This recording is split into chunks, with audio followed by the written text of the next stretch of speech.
Sa pagtingin ho ninyo, based on the video, media reports na natanggap ho ninyo at na-observe, was the Senate under attack? Unang-una, may mga tao ron na hindi dapat nandun. Nako, matindi yan ha. Bakit ka nandun? Oo. Di ba? Di ba? Sino ka? Napanood nyo naman ho yung ating intro. Mga punto de vista ho nitong si dating Senator Ringo Honasan ang ating pag-uusapan dito sa video na to. Pero bago yan, isang like at isang subscribe. Masaya na ho tayo dyan at sa mga gusto sumali sa ating community, yung join button, nandyan lang ho sa baba. Ayun na nga, usap-usapan ho ngayon sa mundo ng social media yung di umanong mangyayaring rigodon sa Senado sa Lunes. Nagsalita ho itong si Mig Zubiri, ayaw naman daw ho niya na nakuhanin ng liderato dyan sa Senado. Bakit? Bakit ayaw ni Tuta Soto?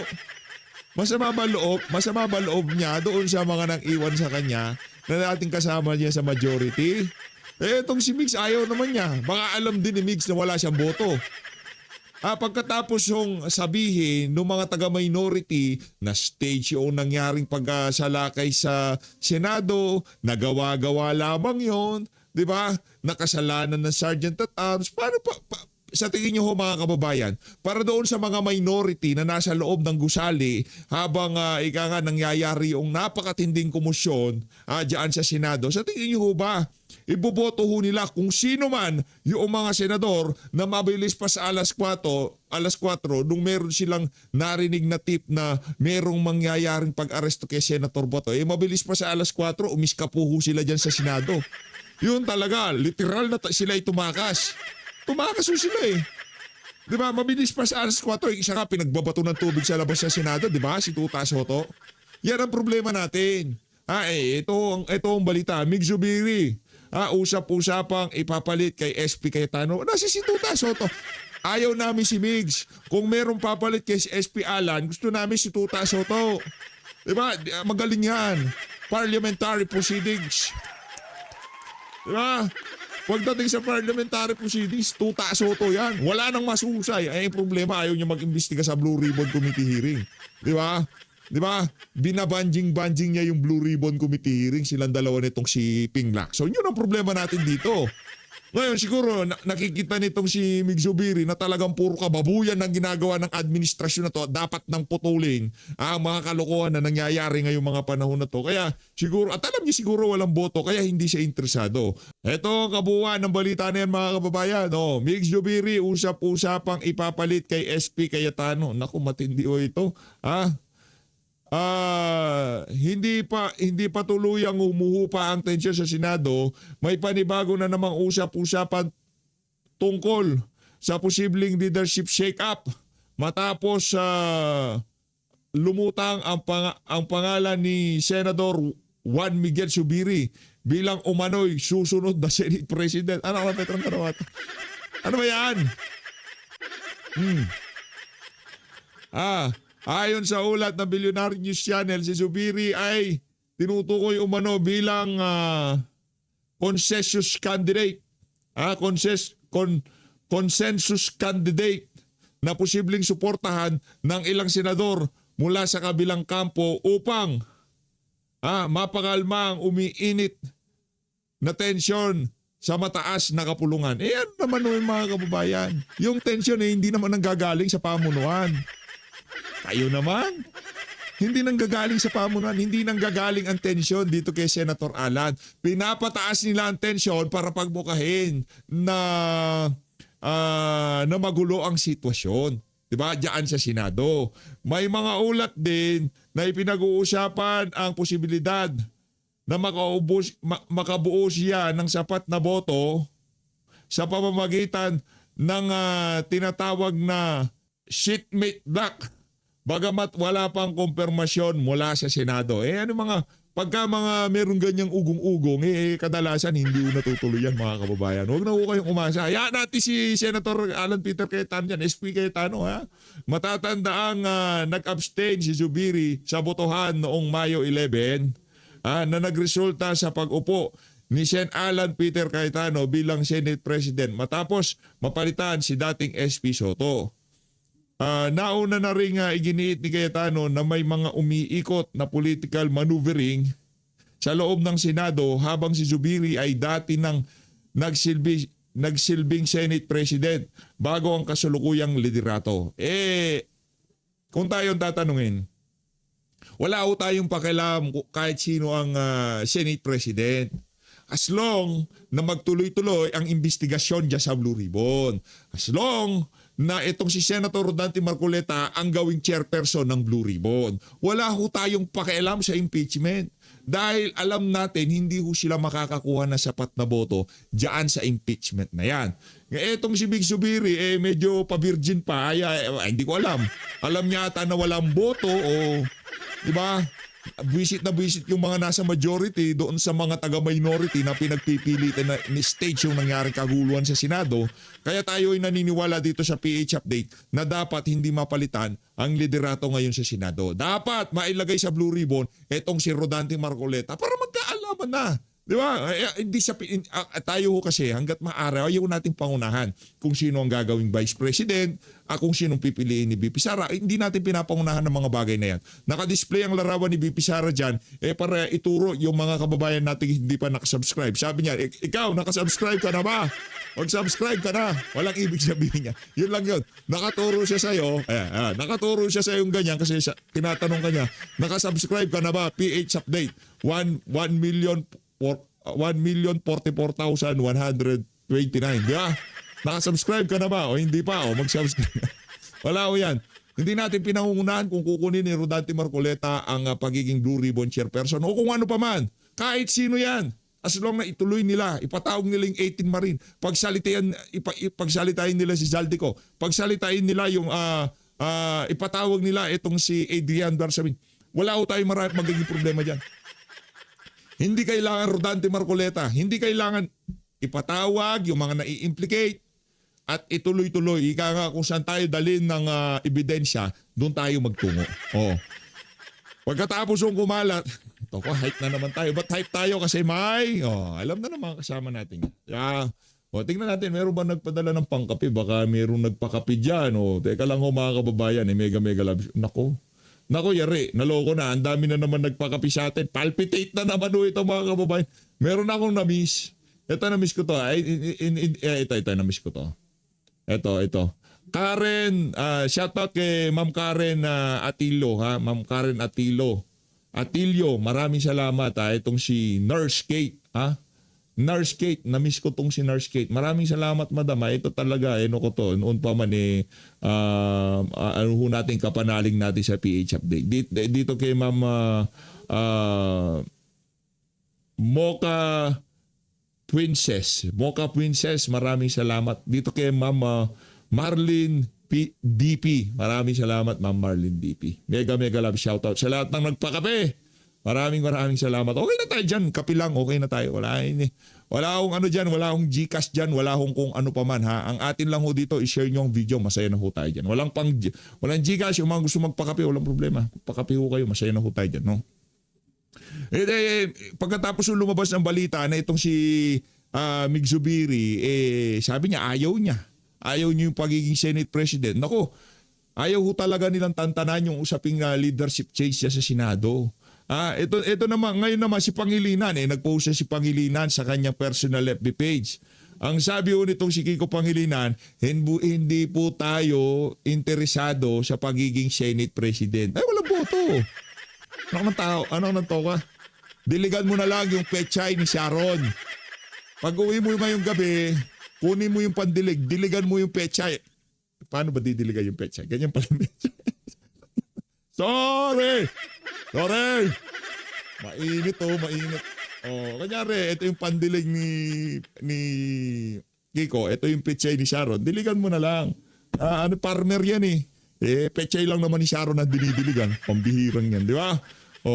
Wag mo nang isipin yan. Alam mo naman, hindi ka magkakaboto. Ang dahilan kung bakit hindi ka interesado, kasi ayaw sa'yo ng mga kasama mo. Bakit? Kasi gag.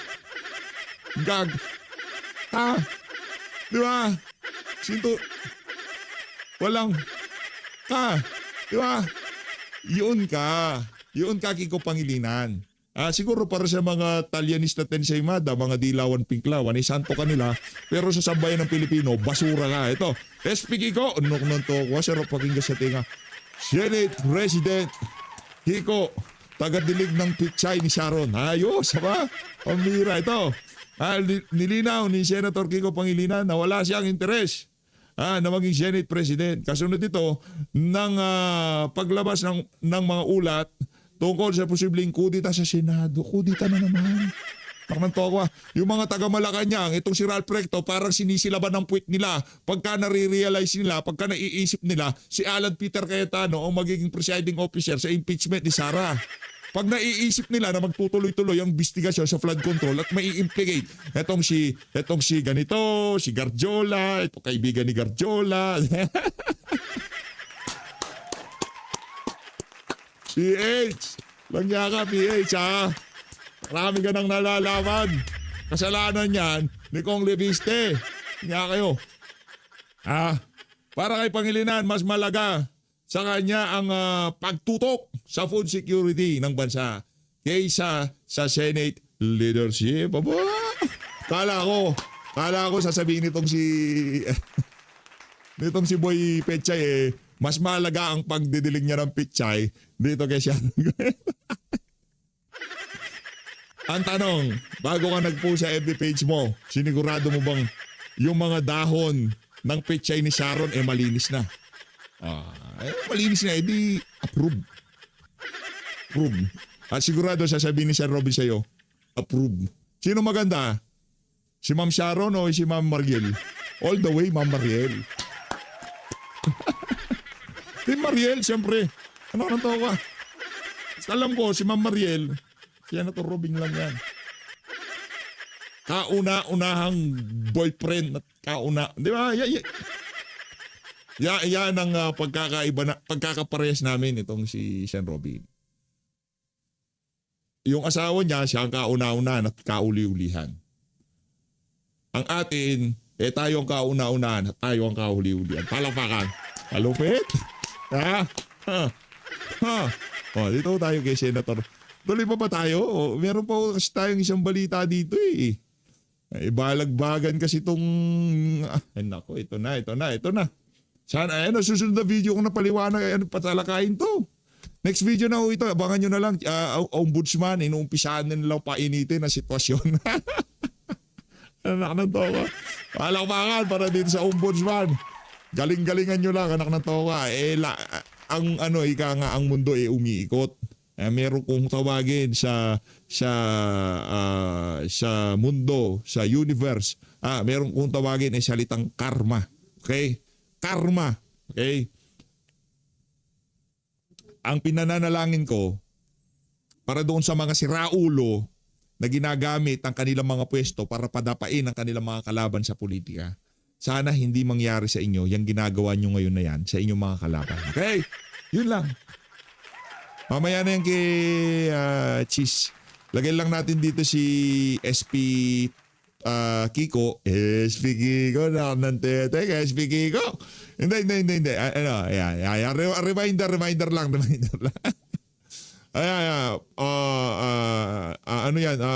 Accomplishment ng Marcos administration. Let's go. Tanggalin natin yan. Dito tayo kay Senator Greg. Game. Dr. Cesar, mga kabayan natin, mga nanonood, nakikinig, ay hindi lamang sa buong bansa, sa buong mundo. Correct. Pinanonood tayo ng... Oo. Sa analytics na Sir Greg, sa next election, ako gusto kitang makita sa Senado sa totoo lang. Gusto natin makita yan si Greg Honasan sa Senado. Sana sa 2028 tumakbo ka dahil ako naniniwala na mas magaling ka kay Ping Lacson. Okay? Ako naniniwala na mas tapat ka kay Tuta Soto. Alam ko kayo yung mga macho black.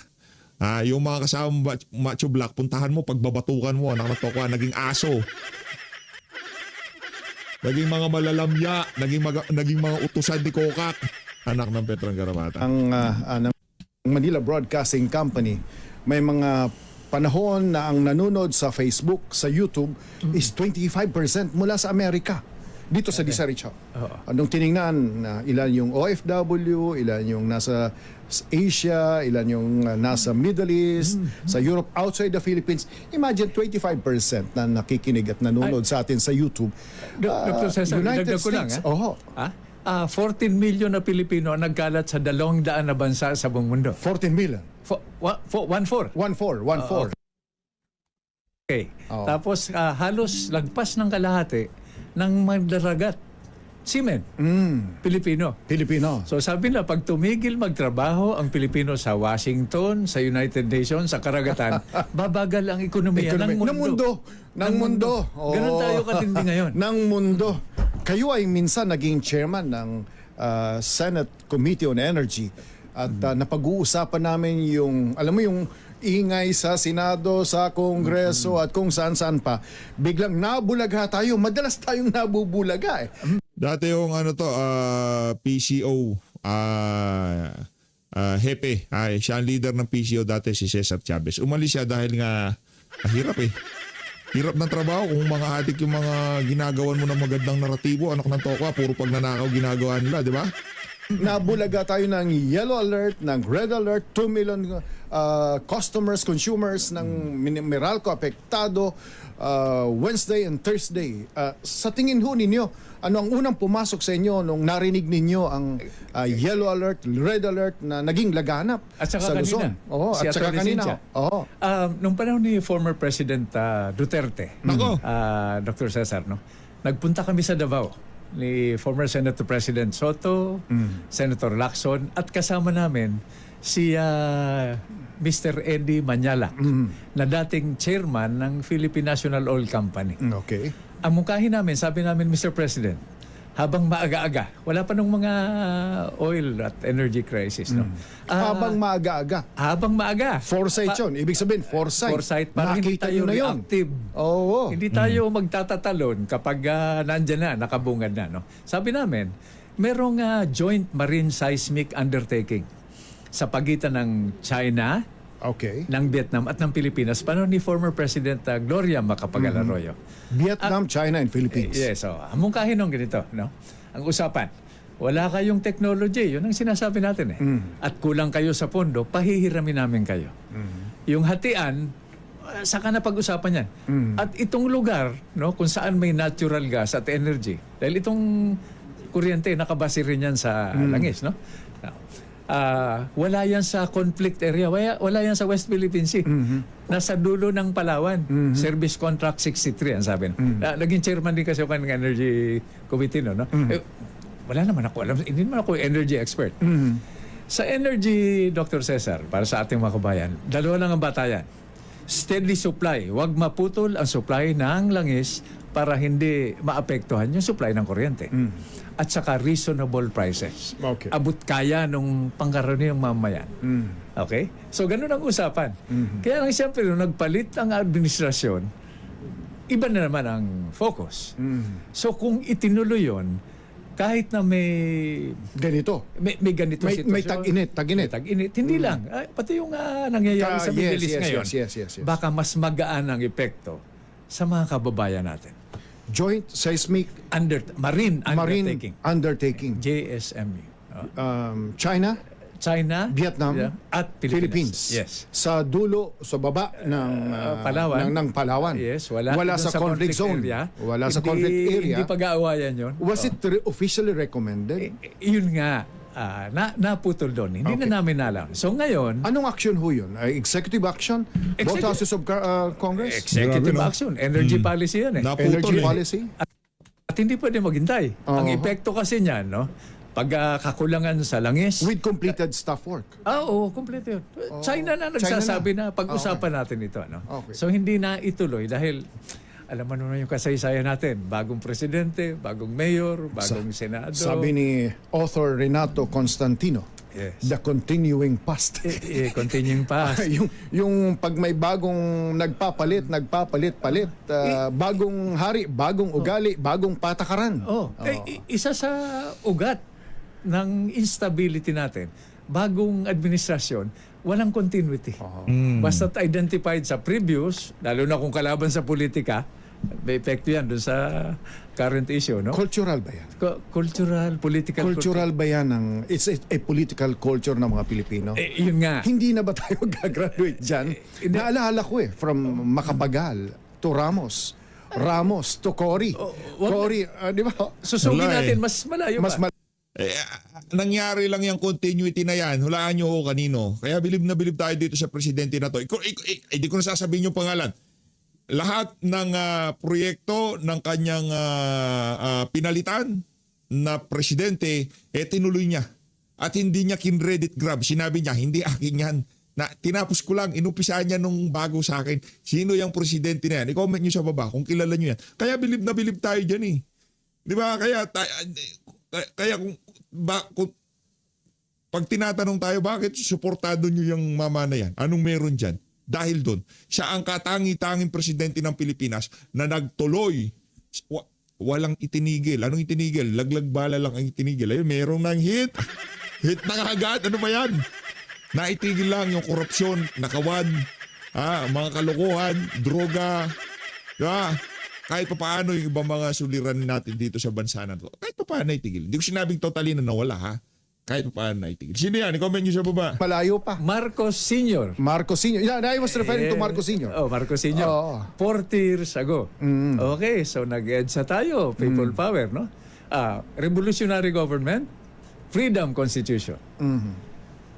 Di ba? We have been doing the same thing. So, Politically, economically, national security, the same thing over and over again and expecting a different result. results. Ano ang isa sa una natin ginawa noong 86?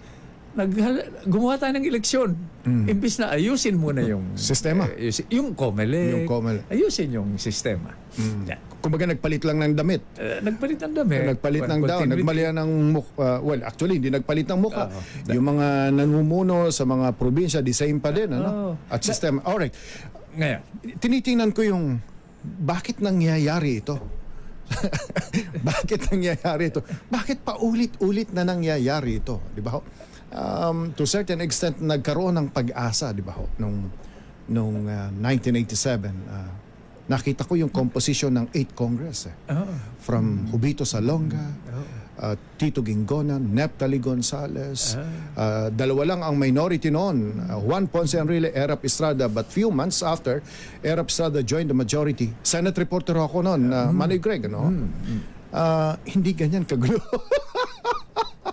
pero ako, Dr. Cesar, Okay. no? Hindi ko sinasabing wag natin pansinin itong sitwasyon. No? Alright. Ganon tayo katinding mga Pilipino. Sa dunong, word class tayo. Hindi, pwede tayo makipagsabayan sa ibang, Understood. sa ibang lahi. Pero sa puso, champion tayo. Ang dami ng libro na isinulat tungkol sa kultura natin. Marami mga sociologists na ang nagsulat ng bakit ganito ang lipunan natin. Kumbaga sa dulo, hindi tayo natututo. Paulit-ulit na nangyayari ito. Ano? James Fallows, you remember? The damaged culture. Imagine. Nag-react tayo lahat doon. Imagine, itong isang foreign writer ng Atlanta Monthly ay magsulat ng Pilipino ay damaged culture. Kaya paulit-ulit na nangyayari ito. Is it a cultural thing? Is it a political cultural thing? Kasi gusto ko... Ano nga sa...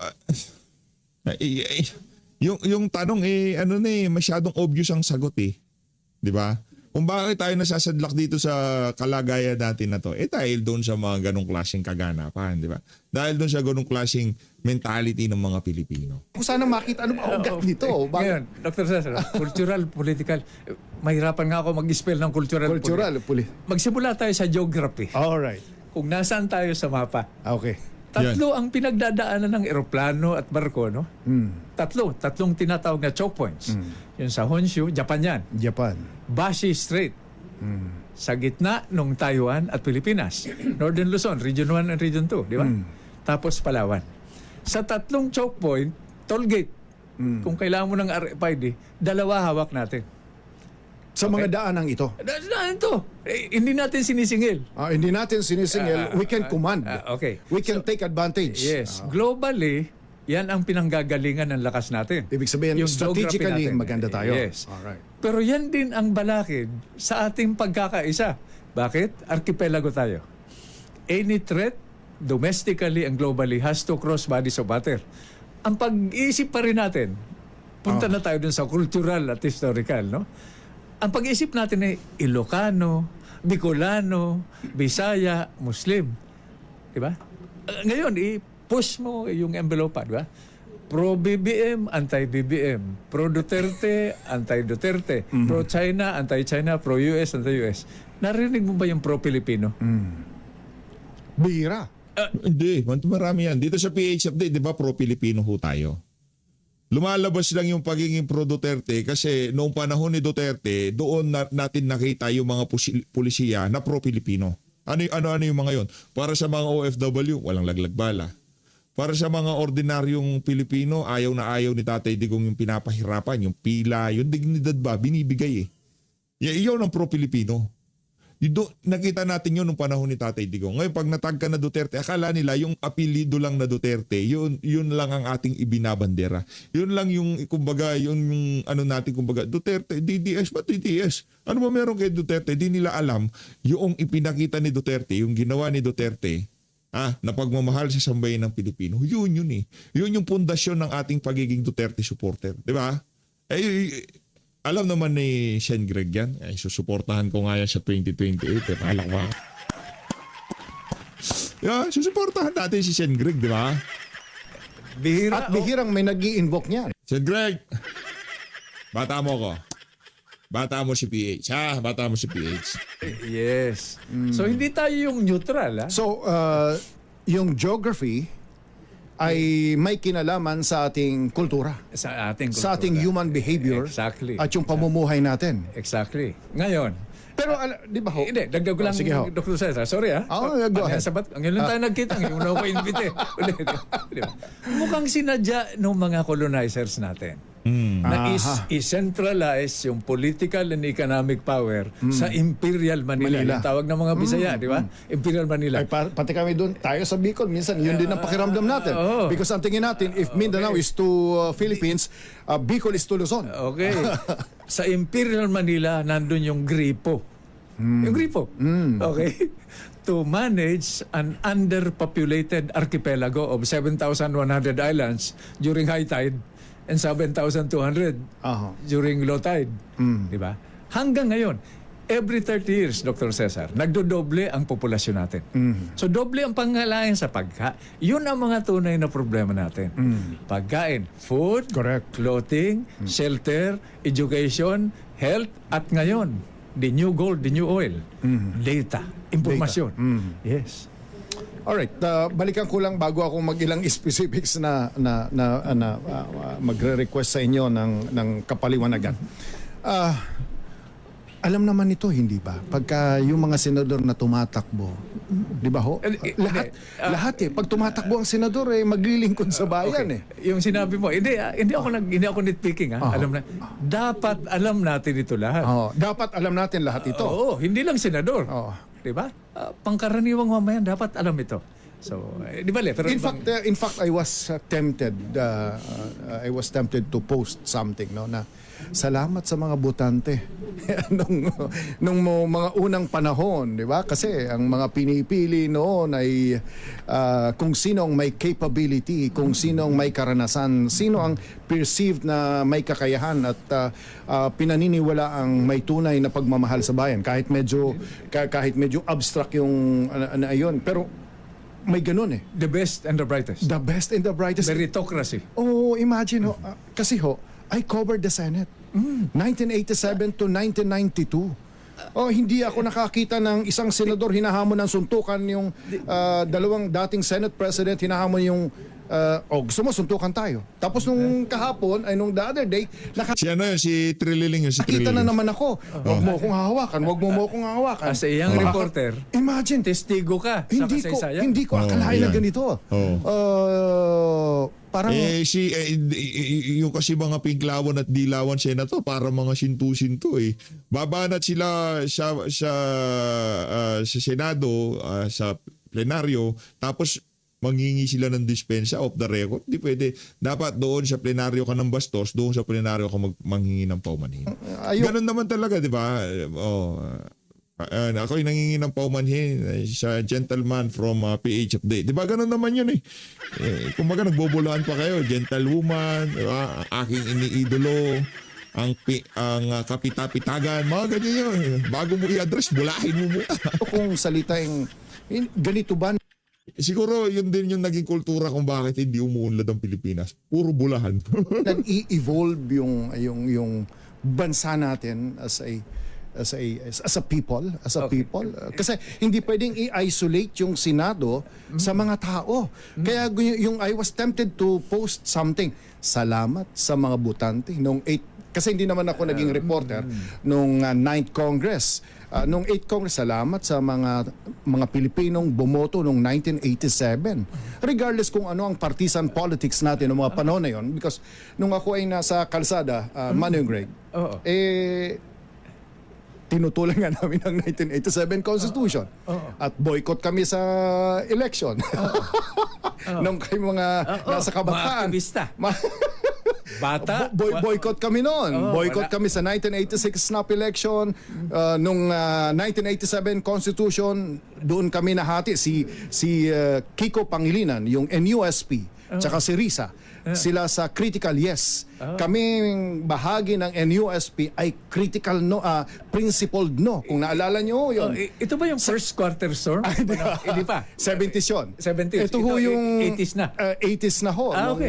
Nung kasagsagan. No? Although, kasagsagan. In other words, parang sa tingin ko, nakita ko na yung isang dating Senate President na hinahamon ang dating Senate President. Anong gusto mo? Suntukan tayo? Tapos nakita ko uli nung Wednesday, bago mag-Wednesday, yung isang senador, wag mo akong hawakan, wag mo akong hawakan. Makakatikim ka sa akin. Parang ganoon eh. Hindi ko in-expect yun, Manoy Greg.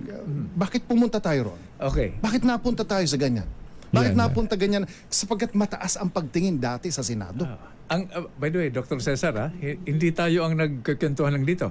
Ang audience natin, yung sambayan ng Pilipinas. Correct. Yun ang ina-assume ko. Tama. Understood. Yes. Senado. Ano ang three branches of government? Executive, Legislative, and Judiciary. Senado, Legislative. Ano ang unang responsibilidad ng isang responsableng gobyerno? Order, kaayusan, pagsunod sa batas. Di ba? Pagtugon sa mga pangunahing pangangailangan. Doon tayo magsimula. Okay? May mga batas, di ba? Kailangan sundin yung batas. Ipaliwanag sa taong bayan para disiplinado, para walang gulo. Ano ang referee diyan? Di ba? Ang referee yung, di ba? Philippine National Police, Armed Forces of the Philippines, yung mga legal na armadong grupo, di ba? AFP, PNP, isama mo na yung NBI. Ayan. Diyan tayo magsimula ng usapan para malaman natin, ma-analisa natin kung bakit nangyari yon. Diba? Ngayon, merong investigasyon. Kaliwat kanan ng turuan. Di ba? Sa media. Painga yan. Ayan. Painga yan. Nagputukan. Si Sir Cesar Chavez, alam niya yan, galaw sa media. Hindi na makukuning hindi na makukuning PCO secretary kung di ba, kung hindi niya alam ang galaw sa mainstream media. Nanggaling na ho mismo sa kanya, painga yan. Kaya kung paingayan ang laban, ito sa PH Update, wag naman kung natin hayaan na yung naratibo binabali ng mga mismong ika nga gumawa ng kaguluhan na to. I-share niyo ho itong video na to, mga kababayan. Sa awa ng Diyos, walang nasaktan. Sino unang nagpaputok? Yan ang ongoing investigation. Samantala, ano dapat ang isipin natin? Diba? In fact, yun ang tanong ko sana. In fact, marami akong inihandang tanong. Pero ang gusto ko sanang, kung hindi tayo nag-energy, ang gusto ko sanang tanungin, bago sa aking mga tanong, ano ba ang naiisip ninyo nung nakita nyo nung Wednesday yung nangyari sa Senado, bilang dating naging rebelding sundalo, bilang dating naging senador, bilang dating naging cabinet member, at higit sa lahat bilang isang Pilipino na 78 years old, 77 or 78 years old. 78. Oh, 78 years Hindi ko old. sana sasabihin, pero sasabihin, So actually, yun ang gusto kong itanong. Gusto kong, imbes na ako ang magtanong, gusto ko sanang, ano ang dapat matutunan, malaman, ano ang dapat isipin ng taong bayan sa nangyari no, nung Wednesday sa Senado. nakakalungkot. Okay, nakakalungkot. Nakakadismaya. Pero titigil ba tayo ron, no? Huwag tayo mawalan ng pag-asa. Pagtulungan natin ito. Di ba? Ngayon, gobyerno, di ba? Yung dalawa natin pinakamataas na opisyal sa gobyerno. Nag-uusap ba yung dalawa ng maayos, di ba? Unity. Ano ang pillars of national security? Alam mo yan, Dr. Cesar, di ba? Political unity, social cohesion, pagkakaisa ng pag-iisip at damdamin ng buong mamamayan, at saka economic prosperity. O magsimula tayo sa political unity. Nanonood tayo lahat, buong mundo. Kung yung presidente at vice-presidente natin hindi magkasundo, paano mo pagkakasunduin yung sambayang Pilipino? Correct. 120 million Pilipinos yan. Mahirap. Lahat may opinion. Lahat may damdamin. At tulad sa pamilya, the burden of responsibility nasa tatay, nasa Okay. nanay, nasa mga magulang. Dr. Cesar, binanggit mo yung Sa pamilya. leader. Oo. Mahirap kahit na sabihin natin na napakaganda sanang gawing halimbawa no nung ating mga matataas na leader sila ang magpakita ng pagkakaisa dito sa bansa na to. Kaso ang problema kababayan yung mga dapat magpakita may bisyo yung tatay. May bisyo Halimbawa yung mga anak, hindi mo naman pwedeng sabihan na anak, huwag kayong mawa ng di maganda. Nakikita nila nag-a-addict ka. Mahirap po. Mahirap maging magandang halimbawa kung hindi mo naman hindi mo naman ginagampanan, hindi mo isinasabuhay, hindi mo isinasapuso yung mga sinasabi mo sa iyong mga anak. Mahirap po yun. Ayun, kung sasabihin mo, anak, huwag mong gipitin yung mga kaibigan mo. Huwag mong gipitin yung mga kapatid mo. Magbigayan kayo. Yung mismong asawa mo, yung tatay ng asawa mo, pinakulong mo. Paano ba yun? Paano? Ay, hindi lang pagpapakulong. Pinadala mo pa sa daing na dalas. Paano tayo magkakaroon ng kaayusan dito sa bansa na to? Maganda sa kung yung ideya, di ba? Napakasarap mangyari niyan sa ating bansa. Sakay tayo dyan. Sen Greg, 110% na ang ating mga matataas na opisyal magbigayan, magkaunawaan, di ba? Huwag magtirahan. Isa man lang kanya, sige, pagka bangag na sila, magtirahan sila. Walang problema. Pamilya. Our strongest political, social, and economic unit. Doon tayo magsimula. Pero bago yung Excuse me po. pamilya sa sarili. Pero wag na, baka umaba pa usa. Okay? Harmony. You cannot give what you do not have. Paano mo ipapamigay, ibabahagi yung wala sa'yo? Harmony, pagmamahalan sa pamilya. Pagtutulungan sa barangay, sa komunidad. Diba? Yeah. Kaayusan sa bansa. Inclusive growth for the nation. Diba? Pag gusto mong paunlarin, unahin mo yung pinakamaliit, pinakamalayo, at pinakamahirap. At seguridad sa karagatan. Galing. Ang galing nun. Kung gusto mong mapaunlad, unahin mo yung pinakamaliit sa pinakamalayo. Diba? Ang ganda ho nun mga kababayan, yung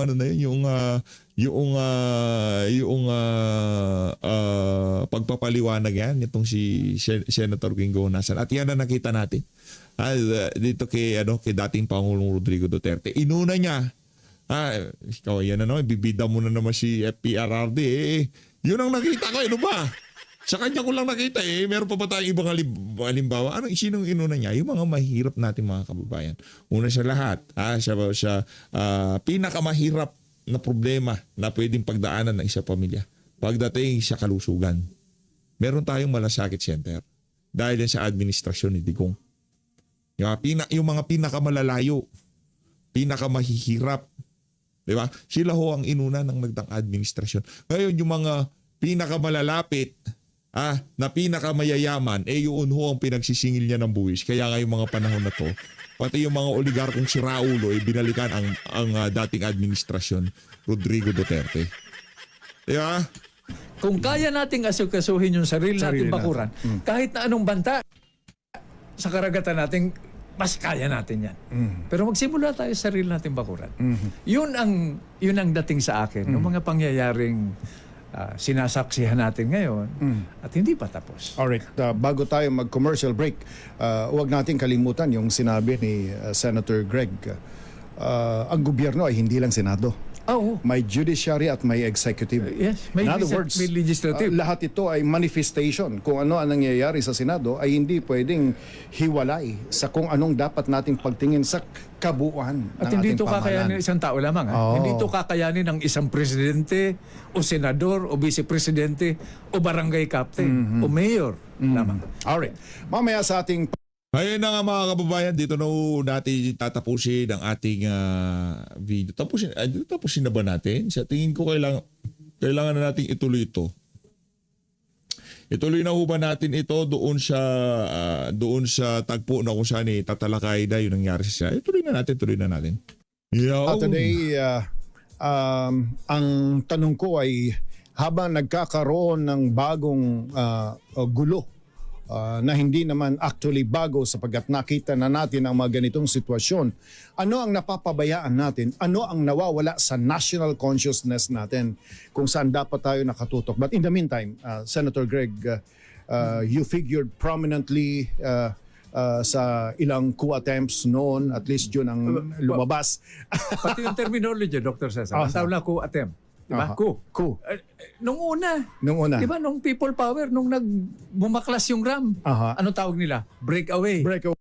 Merong background music. Ano ba yan? People power. People power. Nung nakinabang. Yung na iluklok, di ba? Nung hindi na sila makinabang dahil sila ang promotor, ang tawag nila coup.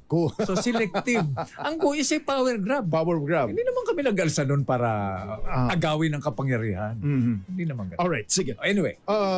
With that as background, siyempre I presume, Senator Greg, na nakita nyo yung CCTV, nakakita kayo sa mainstream media, sa social media, ng mga footages, kung saan nandoon ang NBI, kung nasaan yung nakita nyo na si Aplaska nagsuot ng vest, nakita nyo ang formation nila, I'm sure nakita nyo ho yun, at before that and after that. Siguro gusto naming maunawaan, pag sinasabi ginagamit ang assault sapagkat nagpaputok dahil nag-assault daw, doon ako magsesentro na the Senate was under attack, sabi ni dating Senate President. Sa pagtingin ho ninyo, based on the video, media reports na natanggap ho ninyo at na-obserban, was the Senate under attack? Unang-una, may mga tao ron na hindi dapat nandun. Nako, matindi yan Bakit ka nandun? Oo. Di ba? Di ba? Sino ka? Sino nag-utos sa'yo na pumunta ron? Ito yung mga, di ba, from a layman observers, di ba? Ang source natin ng impormasyon ay news footages, video. Diba? Series ito So, hindi ito isang bakit lamang Bakit? Bakit ka nandun? Sino ka? Ano ang authority mo? Sino nag-utos sa'yo? Ano ang dokumento magpapatunay na may karapatan kang nandun? Magkabila yan, Yun ang dating sa akin. Nung senador ho ba kayo, yung premises ng GSIS is considered a premise, a property or a jurisdiction within the Senate? Sagrado yan. Di ba? Magkahiwalay. O parang, di ba? Para ka nagdala ng armadong grupo sa... Of course, may tama na naman sa akin yan. Ano ginagawa mo sa Malacanang? Ba't ka naka-full combat gear? And in my case, I have stood at the gates of Malacanang as defender and attacker. No? Without an invitation except from my conscience. Di ba? Without an invitation except from my conscience. Ako noon at hinarap ko yung consequence. Yung consequences, di ba? Ganon yun. Baliktarin mo ngayon. Bakit may armadong grupo, di ba? May mga Sa GSIS premises. GSIS, sa Senate premises. Sa Senate premises. Yeah, yun ang mga tanong na hindi ko pa masagot hanggang ngayon dahil may investigasyon Okay. magkabila. So, anong advice nyo sa amin? Pagka may nagsalita na the Senate was under attack, ano dapat ang isipin namin? How will you conclude that the Senate was under attack? Correct. So, hintayin mo na ang investigasyon. Mas mabuti. Okay. Kumpletuhin. Pero Maghintay muna tayo. hindi, kung susundin natin Kasi- yung regulasyon ng SOCO, scene of the crime operative, ba? Habang tumatagal, nasisira ang physical evidence. Di ba? Nababasa, naulanan, binubura. Di ba? Baka kainin pa ng daga yung ibang mga papel doon. Di ba? So, kailangan mabilis. Mabilis. Ang nawawala sa atin, yung tanong mo kanina off the record, ano ang nawala sa atin sa insidenteng ito? Nawalan tayo ng panahon para asikasuhin yung mga tunay na problema ng bayan. At ano ito? Tanungin natin, kahit yan yung kumakain sa basuran, pagkain. Di ba? Edukasyon, pananamit, pabahay. Di ba? Pagpapagamot, public health, at datos. Yun ang nawawala sa focus natin dahil nabaling tayo dito sa pangyayari nga sa Senado. Hindi ba yung mga dati mong kasamahan o kaya yung mga nakaupo ngayong senador ay may responsibilidad na ibalik uli sa focus? Hindi ko pwedeng pangunahan sila. Judgment call, sila ang nasa pwesto ngayon. Pero hindi ho ba trabaho nila yan? Trabaho nilang mag-usap-usap. Di ba? Ang trabaho nila is gumawa ng batas. Kung ang Pangulo at ang pangalawang Pangulo ay hindi nag-uusap at gusto ko sana ang dulo noon kung gagawa ako ng syllogism ay dapat isa sa kanila, which means the leader, ang mag-initiate ng pag-uusap, mag-usap tayo. Hindi ba sa Senado ganun din dapat? Ganun din dapat. Pero eto, backtrack tayo. Rewind tayo ng konti. Bago pa yung kampanya nung huling halalan, Dr. Cesar, hindi ba dito sa programa, may mukahi tayo na yung mga buhay na presidente, yung bagong upo, at yung mga buhay na presidente, anuman ang pananaw natin tungkol sa politika nila, magkulong sa isang kwarto. Walang media, walang kamera, walang mikropono. Mag-usap-usap at pag-usapan hindi politika kundi yung kapakanan ng bansa. Isa lang na president, former president ang nagresponde. Ito, on record, si former President Gloria Macapagal Arroyo. Siya lang yung nagpasabing magandang mungkahi yan, former Senator Onasan. Naputol na rin. Kung nag-usap... Is it too late? Hindi. Si former President Duterte nasa dahig na.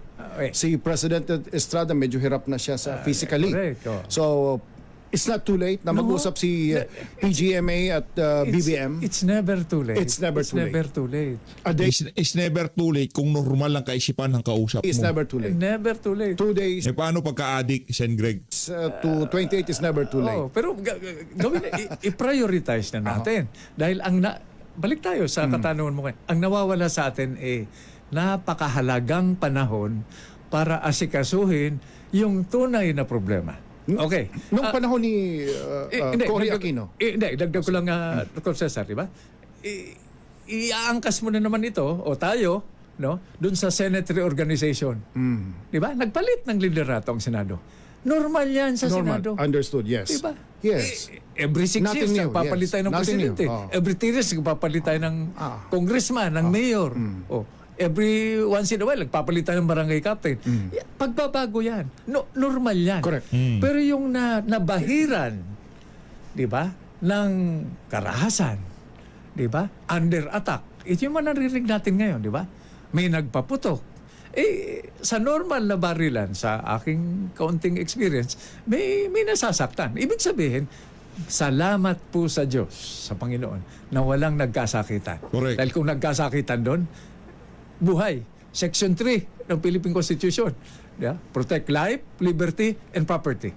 I covered August 28, 1987 coup attempt. Yun ang ginamit noon ng media.